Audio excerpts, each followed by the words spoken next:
guarda Napoli dall'alto, la Napoli di oggi ricoperta di cemento, deve rivolgere un pensiero a quei pittori che della Napoli di 2 secoli fa hanno lasciato sulla tela vedute e memorie.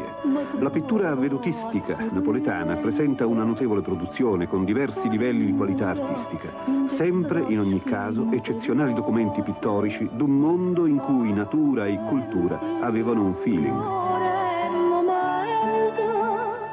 Un mondo perduto nella realtà, vivo nella memoria storica dell'arte.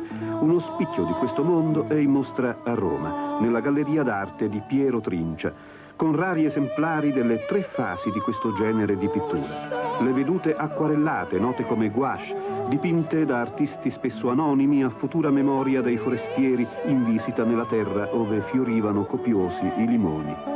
Le tavole di Pietro Fabris sui campi Flegrei, commissionate da Sir Hamilton, ambasciatore inglese alla corte di Napoli, singolare personaggio storico, marito di quella Emma Hamilton, che si ritagliò un ruolo di ambigua protagonista in un'epoca decisiva per la storia di Napoli.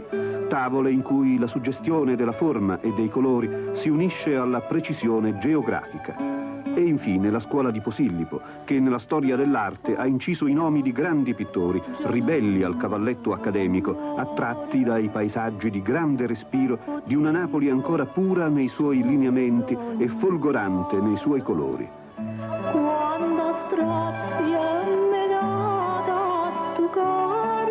Gran protagonista in molte tavole il Vesuvio, con le sue lave di fuoco e i pennacchi sulfurei. Mirabile e orrida visione per i nordici, amanti del mondo classico, affascinati dalla fatale curiosità di Plinio il Vecchio e soprattutto forse convinti da Chateaubriand che Napoli fosse il paradiso visto dall'inferno.